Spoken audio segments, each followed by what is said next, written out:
Hello guys, first of all, thank you for showering me so much love and blessing guys. And today I am going to discuss most important topic of NCERT, that is animal tissue. After seeing this video, you will able to know why we breathe oxygen only, not any other gases. तो ये video देखने के बाद आपको पता चलेगा कि हमारी बॉडी को केवल ऑक्सीजन की क्यों जरूरत है, या फिर हम कैसे हमारी बॉडी क्यों मतलब हमारा मूवमेंट क्यों होता है, हमारे अंदर कितने टाइप की एपिथेलियल टिश्यूज पाई जाती हैं। ये सारी चीजें के बारे में हम पढ़ेंगे। अच्छा, आपको अगर पता हो तो आप बताइए कि हम ऑक्सीजन ही क्यों लेते हैं और सारी गैसेस क्यों नहीं लेते हैं। Let's start this topic. First, animal tissue. When we breathe, we can actually feel the movement of our chest. जब हम ब्रीद करते हैं, जब हम सांस लेते हैं, तो हम अपनी चेस्ट का मूवमेंट देखते हैं कि हमारा चेस्ट अप एंड डाउन हो रहा है, ऊपर नीचे हो रहा है, मतलब बाहर आता है अंदर जाता है। How do these body parts move? ये बॉडी पार्ट्स कैसे मूव करते हैं? हम देखते हैं ना कि हमारा मान लीजिए ये हैंड है, ये फिंगर है, तो फिंगर भी तो मूव कर रही है। तो ये कैसे मूव कर रही है?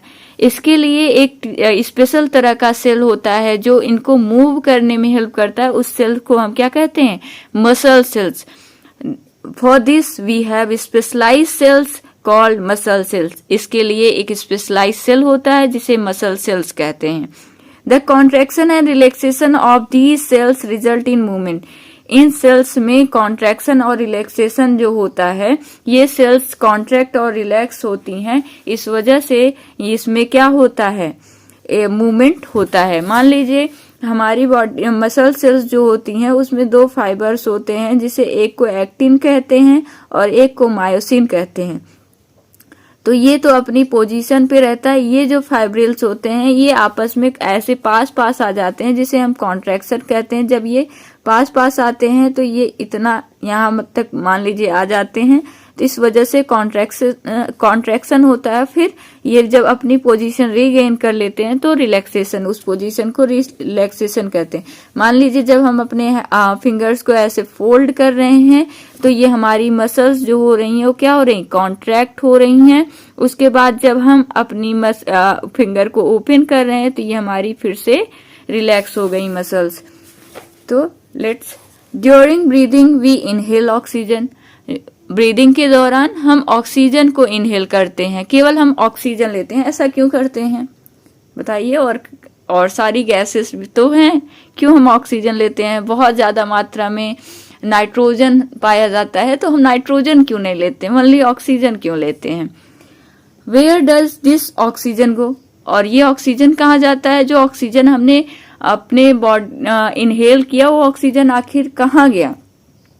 चलिए थोड़ा सा हिंट दे देते हैं। आपको फोटोसिंथेसिस लर्न है, तो फोटोसिंथेसिस से अगर आपको आता है तो आप इसका आंसर कमेंट सेक्शन में डाल सकते हैं।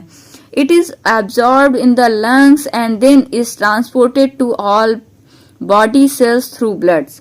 ये जो ऑक्सीजन हम इनहेल किए, वो ऑक्सीजन क्या होता है? हमारी लंग्स के द्वारा एब्जॉर्ब हो जाती है और उसके बाद हमारे पूरे बॉडी सेल्स में ब्लड के थ्रू पहुंच जाती है।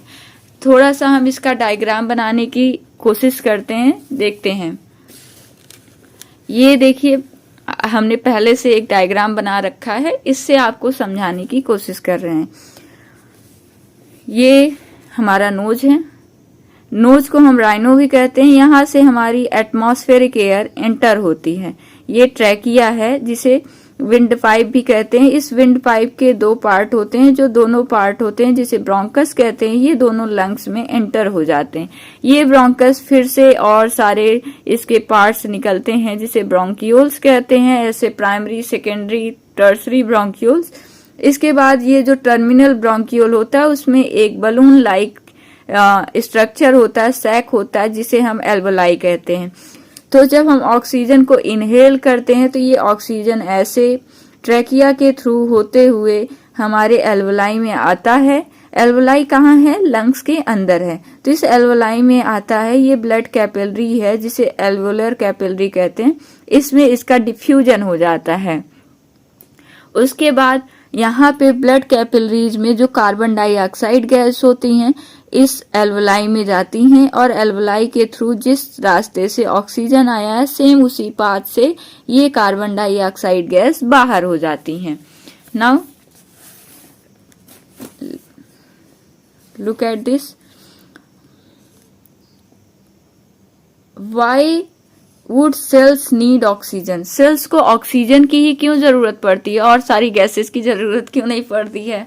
चलिए इसको भी जान लेंगे। The function of mitochondria we studied earlier provide a clue to this question.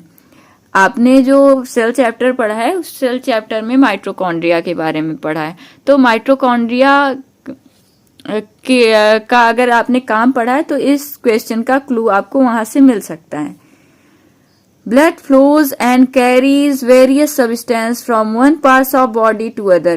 Blood जो है वो फ्लो करता है और कई सारे सब्सटेंस को एक पार्ट से दूसरे पार्ट तक लेके जाता है। हमें पता है कि हमारा जो ब्लड होता है उसके थ्रू ही हमारा जो एब्जॉर्ब न्यूट्रिएंट होता है, जो हम खाने का डाइजेशन करते हैं और उस खाने के डाइजेशन के बाद जो खाना एब्जॉर्ब होता है वो ब्लड के थ्रू ही जाता है। जो हम ऑक्सीजन इनहेल करते हैं वो पूरे बॉडी में ब्लड के थ्रू ही जाता है और जो वेस्ट मटेरियल होता है वो ब्लड के थ्रू ही बाहर, मतलब ब्लड ही उसे सब कुछ साफ करने का काम करता है। तो देखते हैं।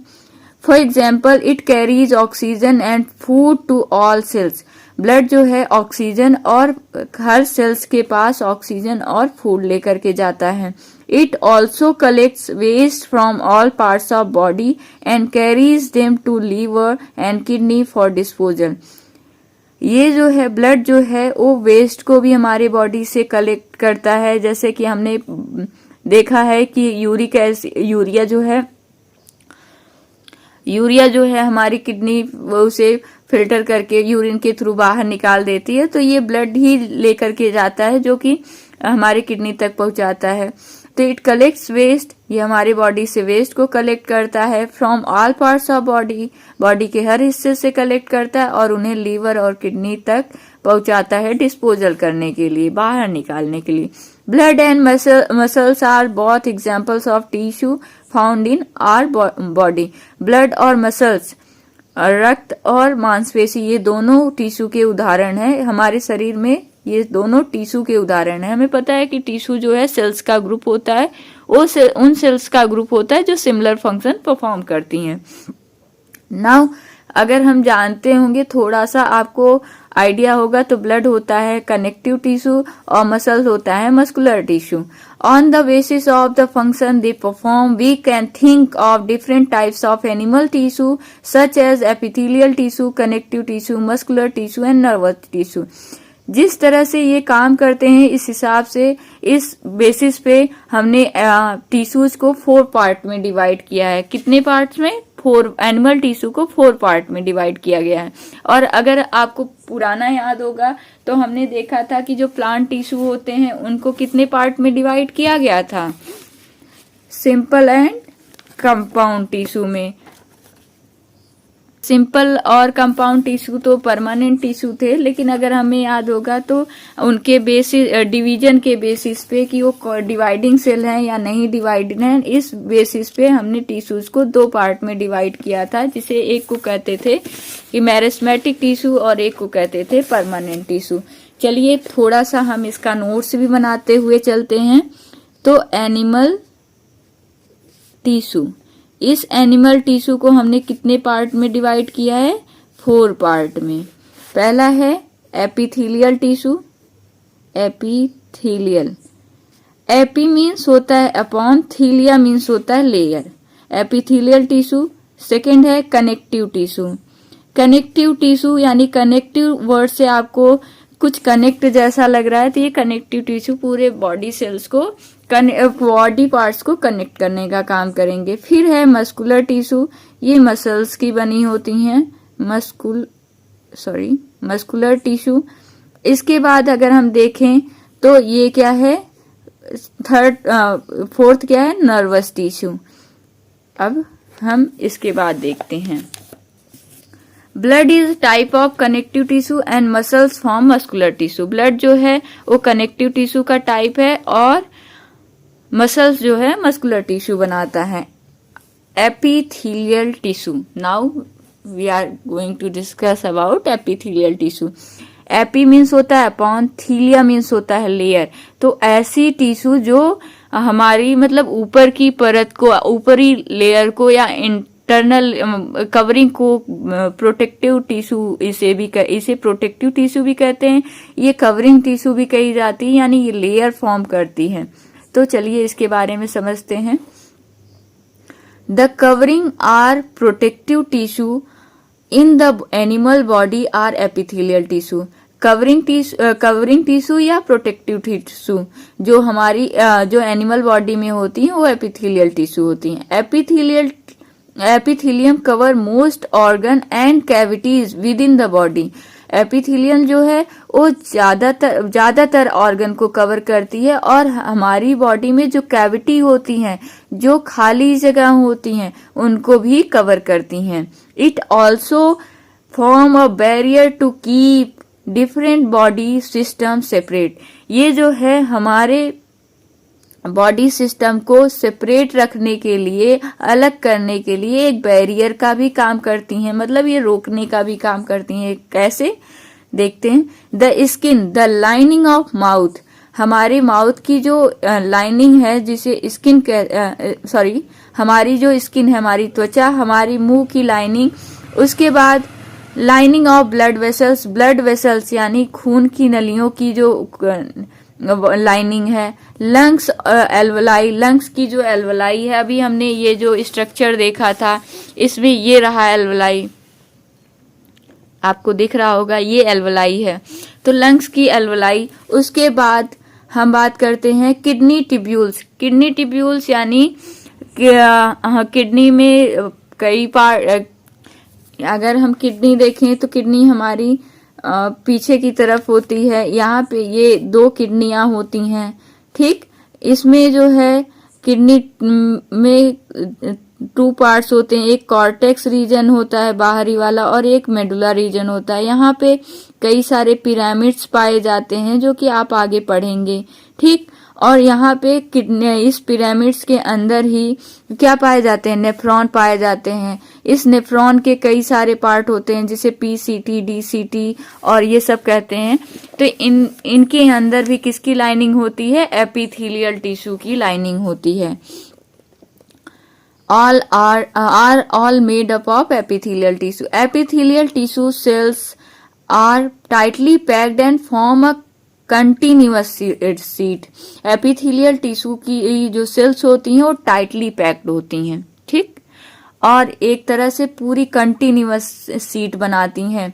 They have only a small amount of cementing material between them. उनके बीच में बहुत ही कम मात्रा में सीमेंटिंग मटेरियल होता है and almost no intercellular space. अब जब इतना ज्यादा ये टाइटली पैक्ड होती हैं, इनके बीच में सीमेंटिंग मटेरियल भी बहुत कम अमाउंट में पाया जा रहा है, तो इस वजह से इनके अंदर हम कह सकते हैं कि नेग्लिजिबल इंटरसेलुलर स्पेस पाया जाता है, मतलब ना के बराबर इंटरसेलुलर स्पेस पाया जाता है। देखिए कोई भी अगर हम एक ब्रिक से जोड़ते हैं तो उसको जोड़ते किसके थ्रू है, सीमेंट के थ्रू। ऐसे ही जो टिश्यू है वो कई सारी सेल्स का मिल करके बना है। तो ये जो टिश्यू कई सारी सेल्स के मिल करके बने हैं, इनके सेल्स के बीच में कुछ मटेरियल पाया जाता है जिसे मैट्रिक्स कहते हैं। तो ये जो एपिथेलियल टिश्यू होता है उनके बीच में जो मैट्रिक्स होता है वो मतलब बहुत ही नेग्लिजिबल होता है और इस वजह से इनके बीच में इनके सेल्स इतने टाइटली पैक्ड होते हैं कि इस वजह से इनके बीच में इंटरसेलुलर स्पेस, इनके 2 सेल्स के बीच में जो स्पेस पाया जाता है वो भी ना के बराबर होता है। Obviously, anything entering or leaving the body must cross at least one layer of epithelial tissue. ये स्पष्ट है कि कोई भी चीज हम बॉडी में एंटर कर रही है या छोड़ रही निकल रही है, उसको हमारी एपिथेलियल टिश्यू की एक लेयर तो कम से कम क्रॉस करनी ही पड़ेगी. As a result the permeability of cells of various epithelia play an important role in regulating the exchange of materials between body and also between different parts of body. जिसका result क्या होता है कि जो permeability of sales की जो permeability है मतलब पारगम्यता है, यानी एक सेल्स के अंदर कोई चीज अंदर बाहर आ सकती है, वो various epithelia play an important role in regulating the exchange of material. मतलब कोई भी बॉडी के अंदर और एक्सटर्नल एनवायरनमेंट के बीच में जो भी मटेरियल का एक्सचेंज हो रहा है या डिफरेंट बॉडी पार्ट्स में भी जो भी मटेरियल का एक्सचेंज हो रहा है वो कौन रेगुलेट कर रहा है? एपिथेलियल टिश्यू करेगी. Regardless of the type all epithelia is usually separate from the underlying tissue by extracellular fibrous basement membrane. इनको छोड़ दिया जाए तो सभी एपिथेलियम जो है वो एक अंडरलाइनिंग टिश्यू जिसे एक्स्ट्रा सेलुलर टिश्यू, एक्स्ट्रा मतलब बाहर वाला, यानी और ज्यादा एक्स्ट्रा में ज्यादा सेलुलर फाइब्रस बेसमेंट मेम्ब्रेन होता है इनके बीच में. जैसे मान लीजिए कि ये एपिथेलियल टिश्यू है, कई सारी सेल्स मिलती हैं तो एक टिश्यू बनता है. तो इस एपिथेलियल टिश्यू के नीचे कह रहे हैं कि एक एक्स्ट्रा सेलुलर फाइबर होता है जिसे बेसमेंट मेम्ब्रेन कहते हैं. ओके, डिफरेंट एपिथेलिया शो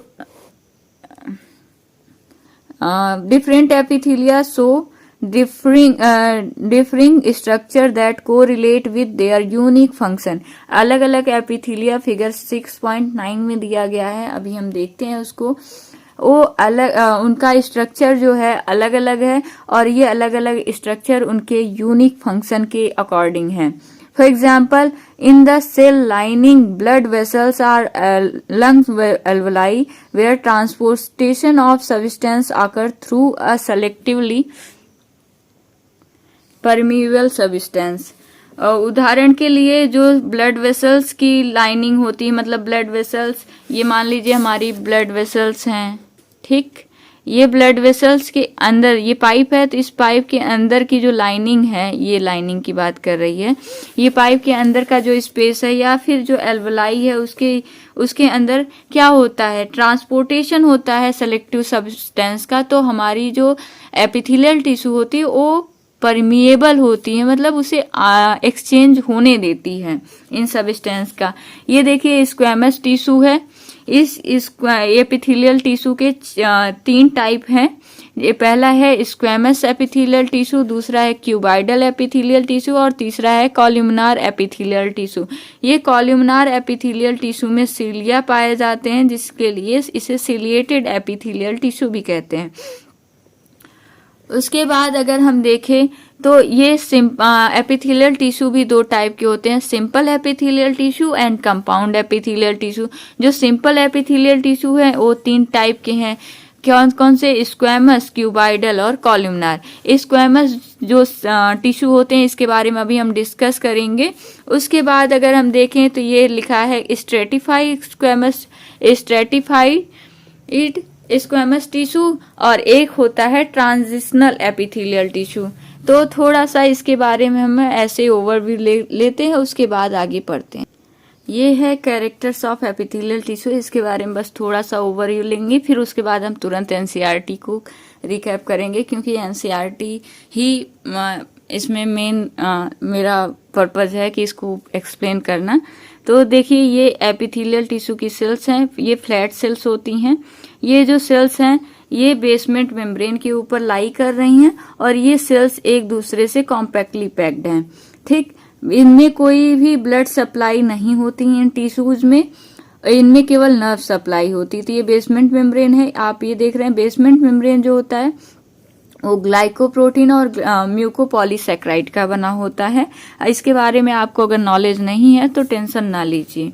उसके बाद बेसमेंट मेम्ब्रेन जो होती है नॉन सेलुलर होती है और हाईली परमेबल होती है, जिससे कि इनके पास नर्व सप्लाई बेसमेंट मेम्ब्रेन के थ्रू ही नर्व सप्लाई होती है जो कि यहाँ तक पहुंचती है। ठीक न, तो चलिए अब जैसा कि हम जानते हैं कि जो एपिथेलियल टिश्यू होता है वो दो टाइप के होते हैं, simple epithelial tissue and compound epithelial tissue. जो सिंपल एपिथेलियल टिश्यू होता है उसमें सिंगल लेयर होती है, एक ही लेयर होती है, ठीक है। और जो कंपाउंड एपिथेलियल टिश्यू होता है उसमें 2 और मोर लेयर कवरिंग होती है। तो जो स्क्वैमस एपिथेलियल टिश्यू जो होते हैं उसमें जो सेल्स का ऑर्गेनाइजेशन होता है वो फ्लैट सेल का ऑर्गेनाइजेशन होती है, मतलब फ्लैट सेल होती हैं। ये टाइल लाइक सेल होती हैं, इसलिए इसे टेसलेटेड भी कहते हैं। ये बेसमेंट मेम्ब्रेन के ऊपर पाई जा रही हैं। इनका जो न्यूक्लियस है वो सेंट्रलाइज है। उसके बाद हम देखते हैं क्यूबाइडल एपिथेलियल टिश्यू। इनका शेप कैसा होता है? क्यूब लाइक शेप होता है, ठीक। इनका ये भी बेसमेंट मेम्ब्रेन के ऊपर लाई करती हैं। उसके बाद इनका भी न्यूक्लियस सेंट्रलाइज होता है। ये न्यूक्लियस के बारे में हम इंफॉर्मेशन इसलिए दे रहे हैं क्योंकि हमारे बुक में लिखा गया है कि जो कॉलमनार सेल होती हैं, कॉलमनार एपिथेलियल टिश्यू होते हैं, जो कॉलम लाइक होती हैं, उन टिश्यू का ये टॉल सेल होती हैं और उन टिश्यू का जो न्यूक्लियस होता है वो थोड़ा सा बेसमेंट मेम्ब्रेन के साइड यानी बेस के साइड होता है, नीचे की तरफ होता है, इसीलिए इन्हें बेसल न्यूक्लियस कहते हैं। तो इनका न्यूक्लियस बेस में होता है, इसलिए इनका न्यूक्लियस कहते हैं, इनके अंदर बेसल न्यूक्लियस पाया जा रहा है। तो आपको एक इसका ओवरव्यू मिल गया है। अब हम अपने एनसीईआरटी पर वापस चलते हैं। सिंपल स्क्वैमस एपिथेलियल सेल्स जो होती हैं वो एक्सट्रीमली थिन होती हैं, बहुत पतली होती हैं, क्योंकि इनका काम क्या है? डिफ्यूजन का काम है। अगर डिफ्यूजन क्या होता है? Intermixing of substance into own cell, अपने आप कोई सब्सटेंस मतलब कोई चीज मिल जा रही है उसे कहते हैं डिफ्यूजन। जैसे हम देखते हैं कि जब हम अगरबत्ती को लिट करते हैं, अगरबत्ती जलाते हैं, तो अगरबत्ती की जो स्मेल है वो पूरे एटमॉस्फेयर में अपने आप ही मिल जाती है। तो वो क्या कर रही है? अगरबत्ती की जो स्मेल है वो डिफ्यूज हो रही है। तो वही इस और ऐसा डिफ्यूजन अगर हमारी बॉडी में हो रहा है तो बहुत ज्यादा, अगर मोटी कवरिंग होगी तो डिफ्यूजन नहीं हो पाएगा। इसलिए जो सिंपल स्क्वैमस एपिथेलियल सेल हैं, ये इनका मोस्टली काम क्या होता है? कवरिंग का काम होता है। इसलिए ये कैसी होती हैं? बहुत ही थिन होती हैं और ये फ्लैट होती हैं, चपटी होती हैं and form a delicate lining, और बहुत नाजुक सी लाइनिंग फॉर्म करती हैं। The esophagus and the lining of mouth are also covered with squamous epithelium। जो हमारा esophagus होता है, यानी जिससे जब हम खाना खाते हैं तो खाना हमारे फूड पाइप के थ्रू, esophagus को फूड पाइप भी कहते हैं, उस फूड पाइप के थ्रू हमारे स्टमक में जाता है। तो esophagus की लाइनिंग, esophagus और लाइनिंग ऑफ आवर माउथ, हमारे मुंह की जो लाइनिंग होती है वो स्क्वैमस एपिथेलियल टिश्यू की बनी होती है, यानी इस टिश्यू की बनी होती है। The skin which protect the body, skin जो हमारे बॉडी को प्रोटेक्ट करती है, is also made of squamous epithelium, वो भी स्क्वैमस एपिथेलियम की बनी होती है। Skin epithelial cells are arranged in many layers to prevent wear and tear। Skin epithelial cells जो होती हैं वो कई सारी लेयर में अरेंज होती है, जिससे कि हमारे बॉडी में हमेशा कुछ ना कुछ टूटता फूटता रहता है। तो उससे बचाने के लिए, वेयर टेयर उससे बचाने के लिए इनमें कई सारी लेयर होती है। हमारी स्किन कई सारी लेयर की बनी है, ठीक है। इनमें बहुत मोटी कवरिंग, हमारे ओठ में हमारी स्किन, मतलब हमारा जो स्किन है और हमारा जो लिप का स्किन है, लिप की स्किन थोड़ी पिंकिश लगती है, तो उसमें कम लेयर होते हैं और हमारी स्किन में ज्यादा लेयर होते हैं। Since they are arranged in the pattern of layer, इसलिए ये जो है कई सारे लेयर के पैटर्न इनमें बहुत सारे लेयर पैटर्न के लेयर पाए जाते हैं। The epithelium is called Stratify squamous epithelium. जो हमारी स्किन है इसको हम स्ट्रेटिफाई स्क्वेमस एपिथेलियम कहते हैं। मतलब ये जो है इस तरह कई सारी लेयर में अरेंज होती है, इसलिए इसे स्ट्रेटिफाई स्क्वेमस एपिथेलियम कहते हैं। यहाँ पे अगर आप इस डायग्राम को देखें तो इसमें देखिए कई सारी लेयर आपको दिखेगी। तो स्ट्रेटिफाई स्क्वेमस एपिथेलियम किसका टाइप है? कंपाउंड एपिथेलियल टिश्यू का टाइप है, जिसमें 2 और मोर देन 2 लेयर्स होती हैं। तो हमारी स्किन कंपाउंड एपिथेलियल टिश्यू का एग्जाम्पल है, और हमारे ईसोफेगस की लाइनिंग और माउथ की लाइनिंग किसका एग्जाम्पल है? सिंपल स्क्वेमस एपिथेलियल टिश्यू का एग्जाम्पल है। हम थोड़ा सा देख लेते हैं। जो कंपाउंड एपिथेलियल टिश्यू होता है वो 2 टाइप के होते हैं। किसके बेसिस पे डिवाइड किया गया है? स्ट्रेचेबिलिटी के हिसाब से, कौन सा तनता है कौन सा नहीं तनता है। तो जो स्ट्रेचेबल होता है उसको ट्रांजिशनल कहते हैं, जो नॉन स्ट्रेचेबल होता है उसे स्ट्रेटिफाइड कहते हैं। ठीक, स्ट्रेचेबल में इसके अंदर इसको प्लास्टिक एपिथेलियम भी कहते हैं। क्यों प्लास्टिक एपिथेलियम कहते हैं? क्योंकि इनके अंदर प्लास्टिसिटी पाई जाती है, यानी ये तन जाते हैं। और ये इनको यूरो एपिथेलियम भी कहते हैं। क्यों कहते हैं इसके बारे में बात करेंगे। ठीक, ये जो स्ट्रेचेबल एपिथेलियल टिश्यू होते हैं ये 4 से 6 लेयर होते हैं, मतलब इनकी लेयरिंग कम होती है और इनमें बेसमेंट मेम्ब्रेन नहीं पाया जाता है। अब हम जानेंगे कि ट्रांजिशनल एपिथेलियल टिश्यू को यूरो एपिथेलियम क्यों कहते हैं, यूरो एपिथेलियम क्यों कहते हैं? क्योंकि ये जो अगर हम देखें तो ये जो पार्ट है ये यूरिन फॉर्मेशन का पार्ट है, जहाँ पे यूरिन बन रही है, तो इस वजह से इसे यूरो एपिथेलियम कहते हैं, यानी ये हमारे यूरिनरी ब्लैडर से संबंधित है। ठीक, तो यहाँ पे इनकी लाइनिंग में ये पाए जाते हैं। कहाँ कहाँ पाए जाते हैं? पहली चीज ये किडनी है। ठीक, हमने बनाया है, थोड़ा सा गड़बड़ हो गई है। ये किडनी में ऐसे प्रोजेक्शन होते हैं किडनी के अंदर, जो कि जिसे रीनल पेल्विस कहते हैं। ये रीनल पेल्विस जो है यूरेटर में ओपन होता है। ये यूरेटर यूरिनरी ब्लैडर में जाकर के ओपन होता है। ये रहा यूरिनरी ब्लैडर। ये यूरिनरी ब्लैडर स्ट्रेचेबल होता है। अगर ये स्ट्रेचेबल ना होगा तो इसमें यूरिन का स्टोरेज होता है। तो यूरिन स्टोर कैसे होगा? तो ये स्ट्रेचेबल होता है, इसलिए इसमें ट्रांजिशनल एपिथेलियल टिश्यू पाए जाते हैं। अब यहाँ से यूरिन पास हो रहा है तो इसको भी स्ट्रेचेबिलिटी इसके अंदर भी होनी चाहिए। तो इस वजह से यहाँ पे भी ट्रांजिशनल एपिथेलियल टिश्यू पाया जाता है। रीनल पेल्विस में भी एपिथेलियल टिश्यू ये क्या कहते हैं ट्रांजिशनल एपिथेलियल टिश्यू पाया जाता है। फिर उसके बाद इसे प्रॉक्सिमल यूरेथ्रा कहते हैं। प्रॉक्सिमल मतलब यूरिनरी ब्लैडर के पास पाया जाने वाला जो यूरेथ्रा होता है उसे प्रॉक्सिमल यूरेथ्रा कहते हैं। ये भी ट्रांजिशनल होता है। और ये डिस्टल यूरेथ्रा ये ट्रांजिशनल नहीं होता है। तो यहाँ से लेकर के यहाँ तक जितने भी ऑर्गन पाए गए हैं, इस ऑर्गन में कौन सा एपिथेलियल टिश्यू पाया गया है? ट्रांजिशनल एपिथेलियल टिश्यू पाया गया है। ठीक है, जो कि नॉन स्ट्रेटिफाई है, मतलब बहुत ही कम, मतलब 4 से 6 ही लेयर है। अब इसके बाद हम एनसीईआरटी पे फिर आ जाते हैं। Where absorption and secretion occur. Absorption और सिक्रीशन कहाँ होता है? As the inner lining of intestine, tall epithelial cells are present. हमें जैसा कि पता है कि जो हमारी इंटेस्टाइन है उसमें इंटेस्टाइन की जो अंदर वाली लाइनिंग है उसमें लंबे लंबे एपिथेलियल सेल्स होते हैं, जिन्हें हम कहते हैं this columnar meaning pillar like epithelial facilitate movement across epithelial barrier. ये जो है लंबे लंबे जो एपिथेलियल टिश्यू होते हैं उन्हें हम कॉल्यूमनार एपिथेलियल कहते हैं। ये कॉलम लाइक हैं, आप ऐसे देख सकते होंगे। ये इतना जो है ये एक सेल है, तो ऐसे कॉलम के शेप में ऐसे सेल्स होते हैं, इन्हीं को कॉलमनार एपिथेलियल सेल कहते हैं। और ये हमारे कहाँ होते हैं? इंटेस्टाइन में होते हैं। और इंटेस्टाइन का अगर आपको एक और फीचर पता होगा कि इंटेस्टाइन में हमारे मतलब हमारा फूड माना जाता है पूरी तरह से वहां पे डाइजेस्ट हो जाता है।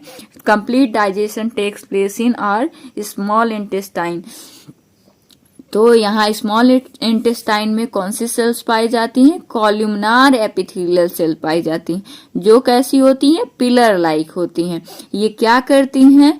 Epithelium facilitate movement across epithelial barrier, epithelial barrier के अक्रॉस मूवमेंट को फैसिलिटेट करती हैं। In respiratory tract columnar epithelial tissue है ऑल्सो है सीलिया।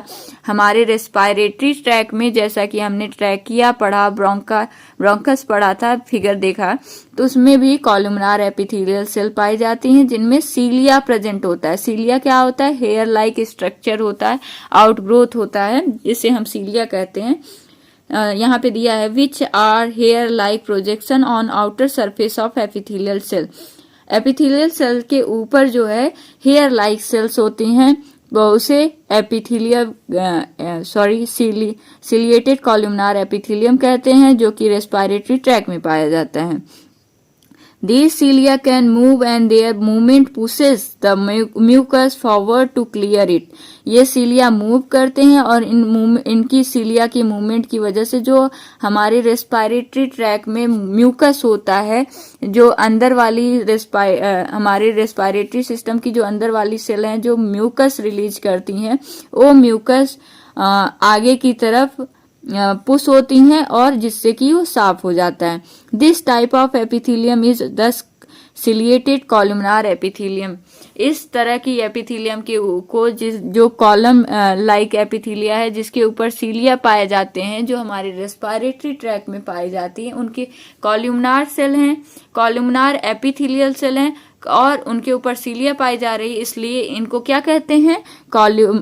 सिलिएटेड कॉलमनार एपिथेलियम कहते हैं। नाउ हमें पता है लेक्चर थोड़ा सा बोरिंग लग रहा होगा, लेकिन आज हमें ये टॉपिक पूरी तरह से खत्म करना है। देखते हैं खत्म हो पाता है कि नहीं। क्यूबॉइडल एपिथेलियम, क्यूबॉइडल यानी क्यूब लाइक। क्यूबॉइडल एपिथेलियम कैसा होगा? इसका शेप क्यूब लाइक सेल होगा। ये रही क्यूबॉइडल एपिथेलियम, ये देख रहे हैं क्यूब लाइक है, ठीक। ये तो cuboidal epithelium cell form the lining of kidney tubules and duct of salivary gland. ये हमारे किडनी ट्यूब्यूल्स की लाइनिंग को फॉर्म करता है और हमारे जो सैलिवरी ग्लैंड है, जहां से हमारी सलाइवा निकलती है, लार निकलती है, वहां पे होता है। Where it provide mechanical support. Cuboidal epithelial tissue क्या करता है? मैकेनिकल सपोर्ट प्रोवाइड करता है। Epithelial cell often acquire additional specialisation as gland cell. Epithelial cell जो है वो और एक मतलब इनके अंदर एक और फीचर आ जाता है जिसे कहते हैं ग्लैंड सेल भी कहते हैं। मतलब अभी तो हमने देखा कि सेल तीन तरह की, एपिथेलियल सेल तीन तरह की थी, स्क्वैमस, क्यूबॉइडल एंड कॉलमनार। इस कॉलमनार सेल में सीलिया पाए गए तो इसलिए सिलिएटेड कॉलमनार एपिथेलियल सेल कह दिए। अब हम देख रहे हैं जो एपिथेलियल सेल है वो ग्लैंड का भी काम कर रही है, यानी वो सिक्रीशन का भी काम कर रही है, इसलिए उसे ग्लैंडुलर एपिथेलियल सेल कहेंगे। तो epithelial cell often acquire additional specialisation as gland cell. ये which secrete substance at epithelial surface, जो एपिथेलियल सरफेस के ऊपर सब्सटेंस को सिक्रीट करती है। Sometimes a portion of epithelial cells fold inward. कभी कभी क्या होता है कि एपिथेलियल की सेल्स जो होती हैं अंदर की तरफ फोल्ड हो जाती हैं and multi cellular gland is form, और मल्टी सेलर ग्लैंड बन जाती है। इसलिए इस सेल को हम ग्लैंडुलर एपिथेलियम कहते हैं। अब थोड़ा सा हम इसको ऐसे ही देख लेते हैं। ग्लैंडुलर एपिथेलियम, इसको क्राइन भी कहते हैं। क्राइन मतलब सिक्रीशन होता है, ये सिक्रीटरी नेचर का होता है। और ये ग्लैंडुलर एपिथेलियम किस सेल का बना होता है? क्यूबॉइडल या कॉलमनार सेल का मॉडिफिकेशन होता है। ये ग्लैंडुलर एपिथेलियम, सबसे बड़ी ग्लैंड हमारी बॉडी में कौन सी है? लीवर है, ठीक। लार्जेस्ट लिम्फ ग्लैंड हमारी बॉडी में कौन सी है? स्प्लीन या ग्रेवयार्ड ऑफ आरबीसी या ब्लड बैंक भी इसे कहते हैं। अब जो ग्लैंड्स होती है वो उनके ऑर्गेनाइजेशन के बेसिस पे यूनिसेलर और मल्टीसेलर दो टाइप की होती है। जो यूनिसेलर ग्लैंड होती है उसमें एक एग्जाम्पल है गॉबलेट सेल। जो क्या इसे म्यूसिन सेल भी कहते हैं, ये म्यूकस को सिक्रीट करती हैं। अभी हमने म्यूकस टर्म का यूज किया था, कहाँ किया था आप बताएंगे।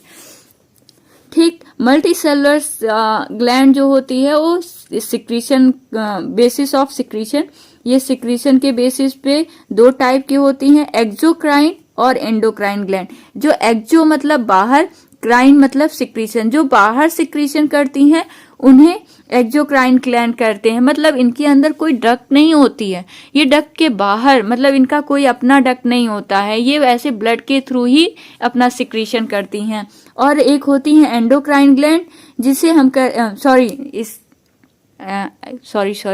Exocrine gland. Exocrine gland duct gland होती हैं, ये अपना सिक्रीशन डक्ट के अंदर करती हैं।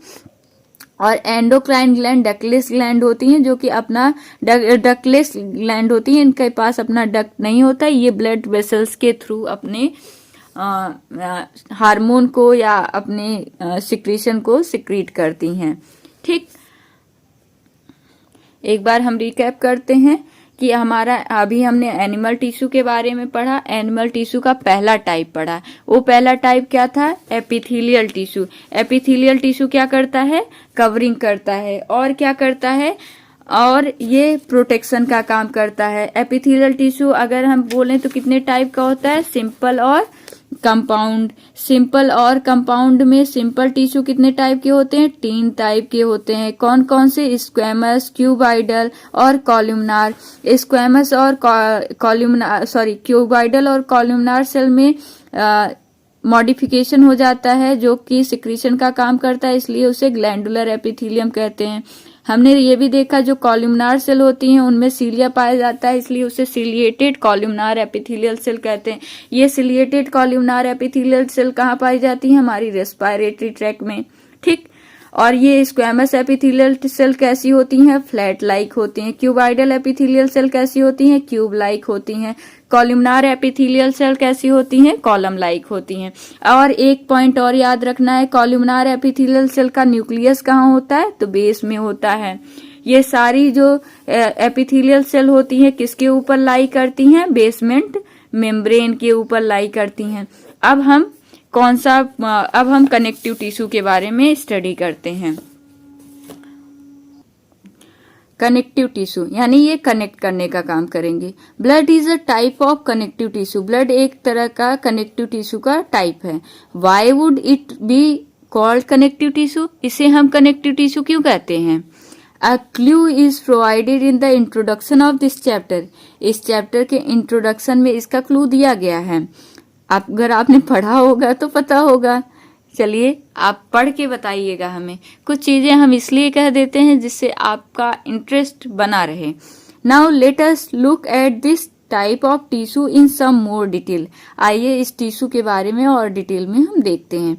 The cells of connective tissue are loosely packed and embedded in intercellular matrix. जो कनेक्टिव टिश्यू की सेल्स होती हैं वो लूजली पैक्ड होती हैं। अभी हमने एपिथेलियल टिश्यू का पढ़ा था, वो उसकी सेल्स कैसी पैक्ड थी, कॉम्पैक्टली पैक्ड थी, उनके बीच में इंटरसेलुलर स्पेस नहीं पाया जा रहा था।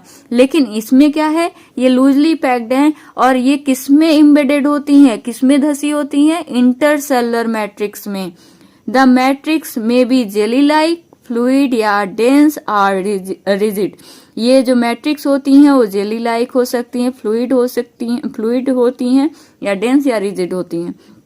The nature of matrix differs in कॉन्कॉर्डेंस with the function of particular connective tissue. जिस तरह का ये कनेक्टिव टिश्यू काम करता है उस तरह से उनका नेचर होता है। Take a drop of blood on a slide and observe different cells present in it under a microscope. एक बूंद खून का लेना है, ठीक है, एक स्लाइड पे उसे, और अलग अलग सेल्स के बारे में आपको माइक्रोस्कोप से देखना है कि कौन कौन सी सेल्स उसमें पाई जा रही हैं। हम इसको अपने नोट से भी आपको समझाने की कोशिश कर रहे हैं। कनेक्टिव टिश्यू, इनको लिंकिंग और सपोर्टिव टिश्यू भी कहते हैं। लिंकिंग करने का काम, लिंक करने का, जोड़ने का काम कौन करता है, ब्लड करती है। सपोर्ट करने का काम कौन करता है, बोन, कार्टिलेज और एल्वियोलर कनेक्टिव टिश्यू करते हैं। ये सबसे largely and widely distributed tissue हैं। इनका ओरिजिन मेसोडर्मल होता है। नहीं पता है तो टेंशन लेने की जरूरत नहीं है, धीरे धीरे सब समझ में आ जाएगा। इनके अंदर 3 तरह के कंपोजिशन पाए जाते हैं। इनके अंदर मैट्रिक्स पाया जाता है, सेल पाया जाता है और फाइबर पाया जाता है। मैट्रिक्स क्या होता है? सीमेंटिंग सबस्टेंस होता है। सीमेंटिंग सबस्टेंस को हम ग्राउंड सबस्टेंस भी कहते हैं। इनके अंदर जो सेल्स होते हैं वो मैक्रोफेज, लिम्फोसाइट आदि सेल्स होते हैं। फाइबर, ये ट्रू कनेक्टिव फाइबर्स इनके अंदर पाए जाते हैं। ठीक, उसके बाद फॉल्स अगर ट्रू कनेक्टिव टिश्यू है तो फॉल्स कनेक्टिव टिश्यू भी होगा। जो हमारा ब्लड होता है वो ब्लड फॉल्स कनेक्टिव टिश्यू होता है, और सारे टिश्यू क्या होते हैं? ट्रू कनेक्टिव टिश्यू होते हैं, क्योंकि ब्लड में फाइबर्स नहीं होते हैं। ठीक है, इसलिए ब्लड ट्रू कनेक्टिव टिश्यू में नहीं आता है। तो प्लाज्मा और ब्लड वेसल्स ही होता है इनमें, और इस वजह से इनमें ब्लड में फाइबर्स नहीं होते हैं, ब्लड में केवल मैट्रिक्स और सेल्स होते हैं। इस वजह से इन्हें फॉल्स कनेक्टिव टिश्यू कहते हैं। Blood has fluid liquid matrix called plasma. Blood में एक फ्लूइड होता है, ब्लड में फ्लूइड मैट्रिक्स होता है जिसे प्लाज्मा कहते हैं, जिसमें RBC red blood cell, white BC W blood cell और प्लेटलेट्स सस्पेंडेड होते हैं, यानी उसमें पाए जाते हैं। सस्पेंडेड मतलब लटके हुए होता है, तो ऐसे ना समझिएगा। अभी हम फिगर से, ये जो फिगर दिया है उसको समझने की कोशिश करेंगे, फिर बताएंगे। The plasma contains protein, salts and hormone. Plasma में प्रोटीन होता है, सॉल्ट होता है और कुछ हार्मोन होते हैं। ठीक, blood flows and transport gases, digested food, hormones and waste material to different parts of body. Blood जो है वो फ्लो करता है, और फ्लो करने के साथ साथ ये गैस को, जो डाइजेस्टेड फूड होते हैं, जो न्यूट्रिएंट होते हैं हमारे, कार्बोहाइड्रेट, प्रोटीन, विटामिन्स, मिनरल्स और सारी चीजें, इनको और हार्मोन्स को, वेस्ट मटेरियल को एक जगह से दूसरे जगह ट्रांसपोर्ट करने का भी काम करता है।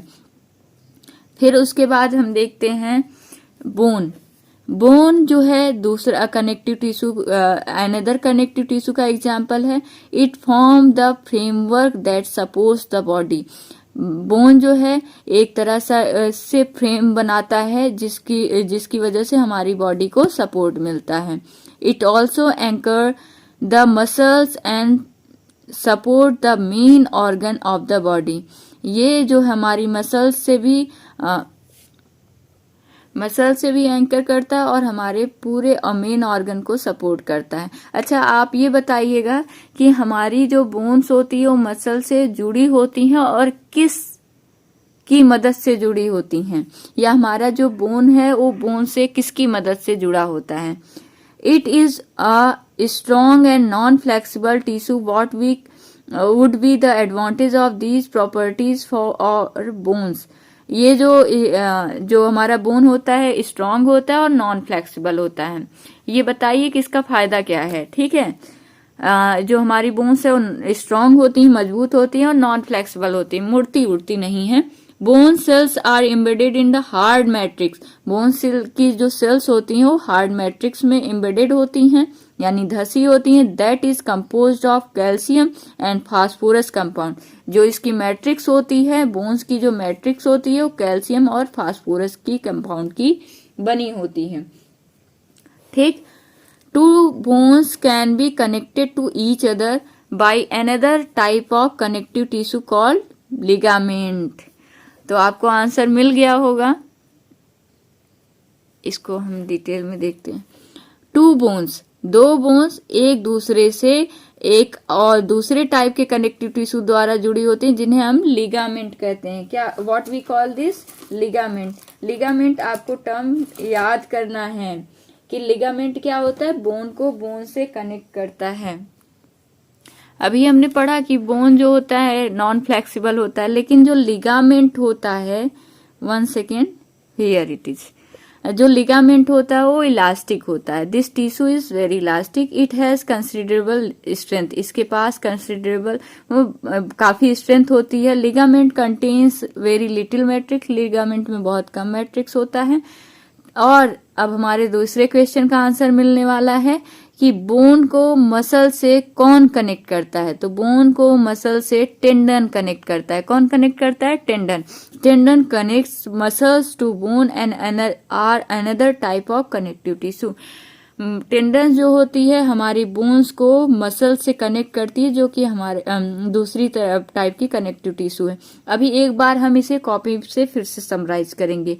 Tendons are fibrous tissue with great strength. Tendons जो होते हैं फाइब्रस टिश्यू होते हैं जिनके पास बहुत ज्यादा स्ट्रेंथ होती है, लेकिन इनकी फ्लेक्सिबिलिटी लिमिटेड होती है। Another type of connective tissue cartilage। दूसरे तरह की कनेक्टिव टिश्यू है जिसे कार्टिलेज कहते हैं। इसमें वाइडली स्पेस्ड सेल्स पाए जाते हैं, मतलब इसमें जो सेल्स होते हैं उनमें सेल स्पेस जो होता है काफी होता है। The solid matrix is composed of protein and sugar. इनका जो मैट्रिक्स होता है वो प्रोटीन और शुगर का बना होता है। बोन का मैट्रिक्स किसका बना होता है? कैल्शियम और फास्फोरस का। और कार्टिलेज का मैट्रिक्स किसका बना होता है? प्रोटीन और शुगर का।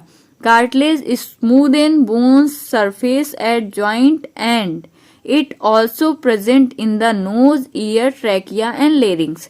कार्टिलेज जो होता है बोन्स के सरफेस को स्मूथ बनाता है, ठीक है। जहाँ पे एक बोन दूसरे बोन से जुड़ी होती है वहां पे उनके बीच में कार्टिलेज पाया जाता है, जिससे वो कुशन लाइक काम करता है, जर्ग से बचाता है। यानी एक बोन के दूसरे बोन के ऊपर वो जब मूवमेंट होता है तो बोन्स आपस में घिसे ना, इससे कार्टिलेज उसे बचाता है, ठीक। उसके बाद is also present in knows. ये हमारे नोज में प्रेजेंट होता है, हमारे कान में प्रेजेंट होता है। और हमारी trachea, what is trachea? Trachea is wind pipe, here it is. ये जो हमारे नाक से ये हमारा माउथ वाला पार्ट हो गया, ये नोज वाला पार्ट हो गया। ये दोनों पार्ट एक जगह कॉमन पैसेज में ओपन होते हैं, विंड नोज और माउथ, ये जिसे हम फेरिंग्स कहते हैं। ये फेरिंग्स नीचे जाने के बाद ये दो पार्ट हो जाते हैं। ये जो है फूड पाइप हो जाती है जिसे हम ईसोफेगस कहते हैं। इसके बाद ये है हमारे, ये यहाँ से लेकर यहाँ तक इसे हम ट्रैकिया कहते हैं, और इसी को ट्रैकिया या इसे विंड पाइप कहते हैं। तो ये हो गया 1 सेकेंड ट्रैकिया। और ये लेरिंग्स जो कि फूड की पाइप है, यहाँ पे कार्टिलेज, ये सब कार्टिलेज के बने होते हैं। मतलब जो ट्रैकिया होता है, अगर हम अपने थ्रोट को देखें तो वहां पे हमें थोड़ा हार्ड टाइप का दिखता है। नेक को टच कीजिए, नेक पे आपको थोड़ा सा हार्ड फील होगा, हड्डी जैसा लगता है, बोन जैसा लगता है। वो आपका बोन नहीं, वो क्या है? आपका कार्टिलेज है। कार्टिलेजियस रिंग पाई जाती हैं जो कि उसको कोलैप्स होने से बचाती हैं। We can fold the cartilage of the ear।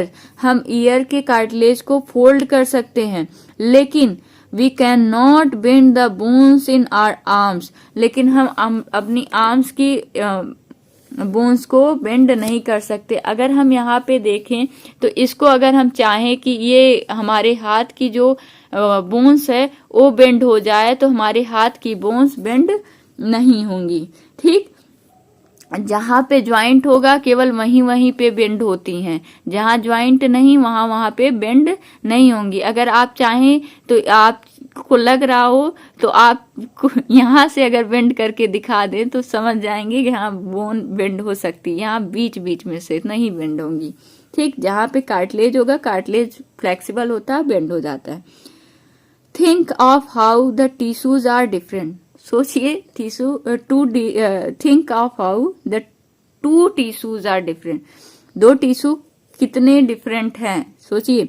Areolar connective tissue is found between the skin and muscles.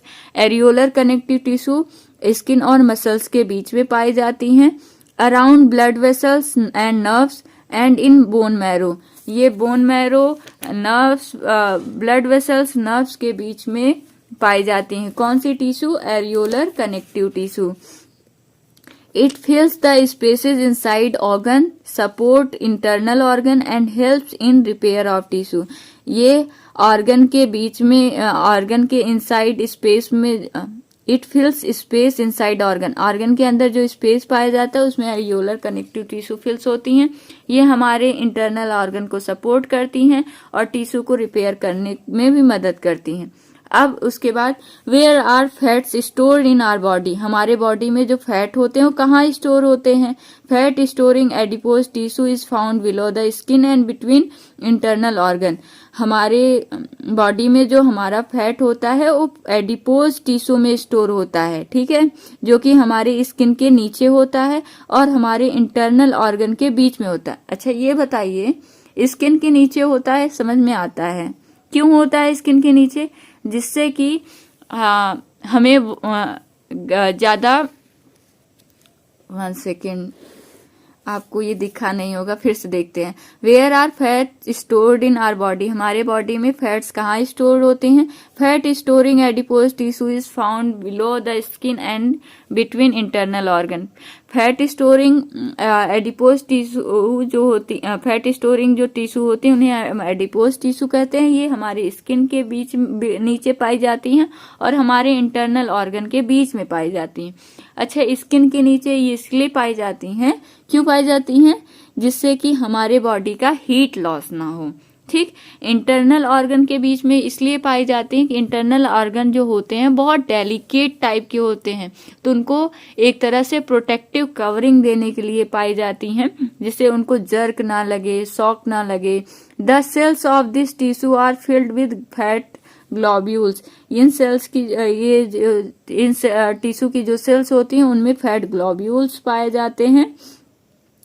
Storage of fats also let it act as insulator, जो इन टिश्यूज के अंदर जो फैट स्टोर होता है वो इंसुलेटर का काम करता है, यानी हीट को लॉस नहीं होने देता है।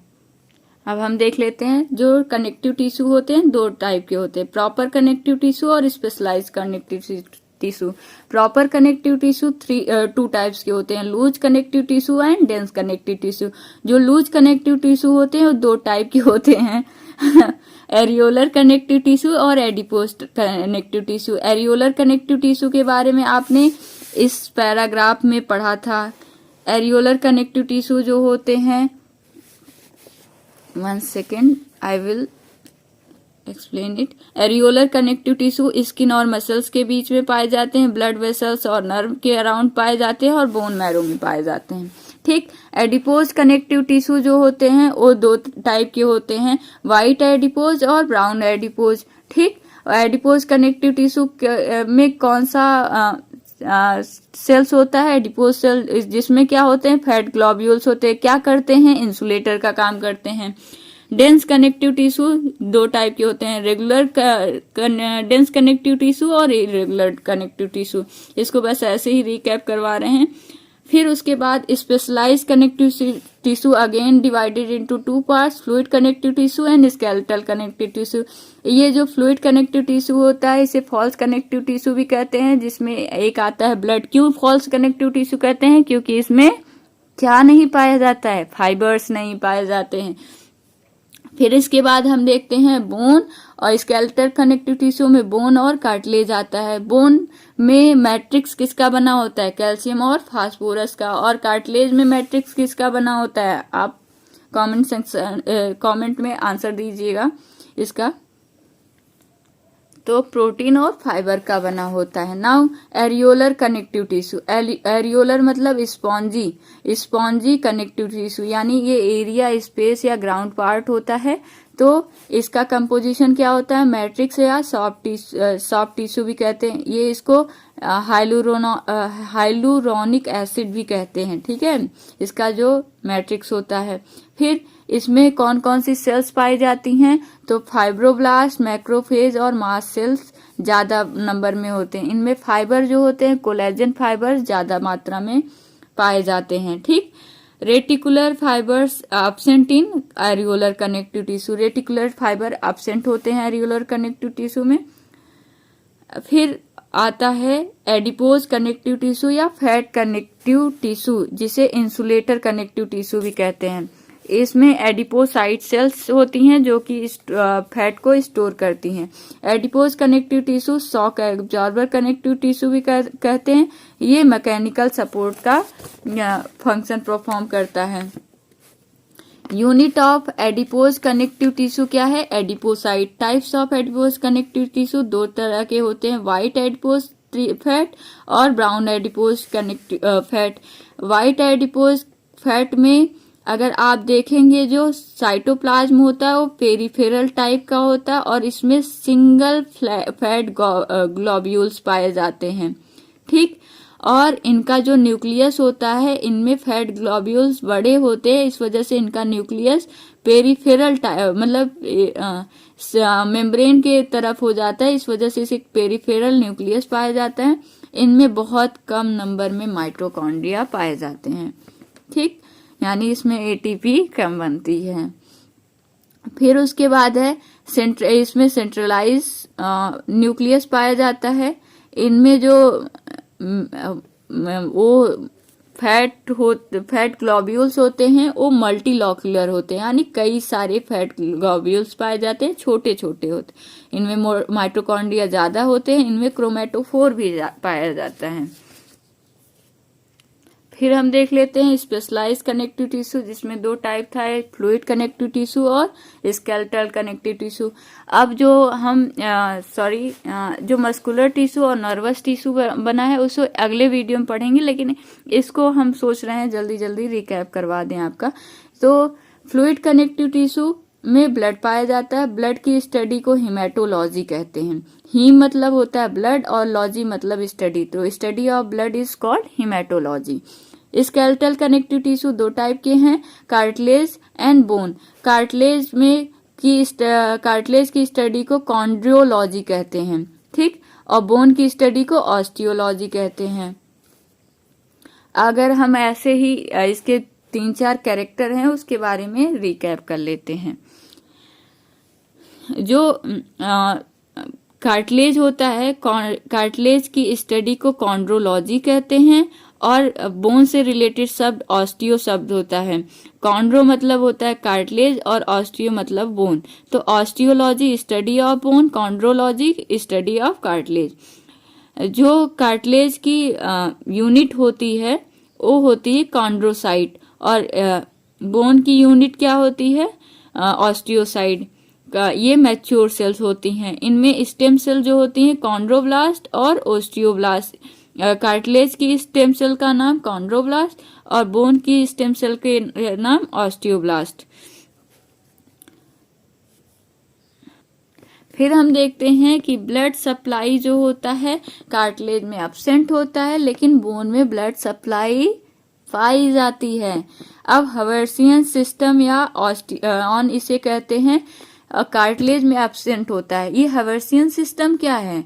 ये हवर्सियन सिस्टम जैसे कि हमारे अंदर ब्लड वेसल्स पाई जाती हैं जो क्या करती हैं? ब्लड को सप्लाई करती हैं, वैसे ही बोन्स के अंदर भी कैनाल पाई जाती है जिनके अंदर जो है ब्लड सप्लाई मतलब ब्लड इनके ही थ्रू सप्लाई होता है, तो उसी को हवर्सियन सिस्टम कहते हैं जो कि इसमें प्रेजेंट होता है।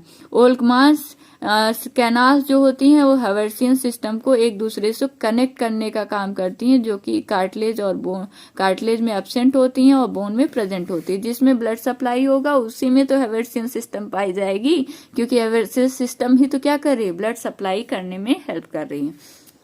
नाउ प्रोटीन, इनके अंदर कॉन्ड्रिन प्रोटीन पाया जाता है। किसके अंदर? कार्टिलेज के अंदर, और बोन के अंदर ऑसिन प्रोटीन पाया जाता है। मैट्रिक्स, इनका जो मैट्रिक्स होता है उस मैट्रिक्स का नाम हाइलुरोनिक एसिड होता है, या कह सकते हैं कॉन्ड्रोटिन या सल्फेट। और इनका जो मैट्रिक्स होता है हाइलुरोनिक एसिड या कॉन्ड्रोटिन 4 सल्फेट का होता है। प्लाइबिलिटी, कार्टिलेज हमें पता है ज्यादा प्लाइबल होते हैं, यानी ज्यादा फ्लेक्सिबल होते हैं, ज्यादा लचीले होते हैं, और बोन को हम इधर से उधर घुमा सकते ही नहीं है, घुमाएंगे तो टूट जाएगा, तो नॉन प्लाइबल होते हैं। Number of cells in each lacuna, इसमें जो है हर लेकुना 1 से 4 सेल्स हर लेकुना में पाए जाते हैं, इसमें केवल 1 लेकुना पाए जाते हैं। अब हम फिगर को देख लेते हैं। टाइप्स ऑफ कनेक्टिव टिश्यू, यहाँ पे देखिए आपके फिगर के लास्ट में दिया है। पहला है एरियोलर कनेक्टिव टिश्यू, दूसरा एडिपोज, तीसरा कॉम्पैक्ट बोन, तीसरा हाइलाइन कार्टिलेज और fourth hyaline cartilage, fifth types of blood vessels. तो ब्लड वेसल्स के भी टाइप इसने दे दिए हैं। ब्लड के पता होगा कि 2 टाइप होते हैं, ग्रैनुलोसाइट और एग्रैनुलोसाइट, उसमें मोनोसाइट, लिम्फोसाइट। ठीक, तो यहाँ पे देखिए ये है आपका एरियोलर कनेक्टिव टिश्यू, जिसे स्पॉन्जी टिश्यू कहते हैं। इसमें हमने बताया था 3 तरह के सेल्स होते हैं, फाइब्रोब्लास्ट, मैक्रोफेज और मास्ट सेल। तो ये फाइब्रोब्लास्ट सेल्स हैं। ठीक, ये जो हैं आपके मैक्रोफेज हैं, ये जो सेल है इसे मैक्रोफेज कहेंगे। इसके बाद ये है मास्ट सेल, इसमें प्लाज्मा सेल्स भी पाई गई हैं और ये रेटिकुलर फाइबर्स भी पाए जाते हैं जो जाल बनाने का काम करते हैं। फिर एडिपोज कनेक्टिव टिश्यू में जो सेल्स होते हैं जिन्हें एडिपोसाइट कहते हैं। इस एडिपोसाइट सेल में ये रहा न्यूक्लियस और इनका लेकुना इतना बड़ा होता है जिसे फैट ग्लोब्यूल्स कहते हैं, फैट ड्रॉपलेट्स इसमें भरे होते हैं। तो ये एक फैट सेल्स हैं जिसमें यहाँ पे पेरिफेरल न्यूक्लियस पाया जाता है। उसके बाद है कॉम्पैक्ट बोन। तो ये जो है ये बोन का स्ट्रक्चर है। बोन में जो है कॉम्पैक्ट बोन, ये बोन है। ये बोन में ये Haversian canal contain blood vessels and limbs. Haversian canals में ये बोन सेल हैं। बोन सेल के बाहर हेवर्सियन कैनाल्स इनके मैट्रिक्स में पाई जाती हैं, जिसमें ब्लड वेसल्स और नर्व फाइबर होते हैं जो इनको ब्लड की सप्लाई करते हैं। Canaliculus contain slender process of bones और ऑस्टियोसाइट्स। फिर उसके बाद है ये कॉन्ड्रोसाइट्स, कार्टिलेज की सेल्स को कॉन्ड्रोसाइट्स कहते हैं। इनमें जो मैट्रिक्स पाई जाती है उसे हाइलाइन मैट्रिक्स कहते हैं। उसके बाद ये आरबीसी है, रेड ब्लड कार्पासेल, जो कि हमारे अंदर बाइकॉन्केव शेप की होती हैं। और उसके बाद ये है WBC, जिसे वाइट ब्लड कार्पा सेल्स कहते हैं। ये 2 टाइप के होते हैं, ग्रैनुलोसाइट और एग्रैनुलोसाइट। इसमें एक है न्यूट्रोफिल, इस्नोफिल, बेसोफिल। न्यूट्रोफिल्स का जो न्यूक्लियस के बेस देखिए तो इस इस्नोफिल का न्यूक्लियस जो है बाइलोब्ड दिख रहा है। ठीक, और ये लिम्फोसाइट, मोनोसाइट और ये रहा platelet. Now we will study muscular tissue in next video.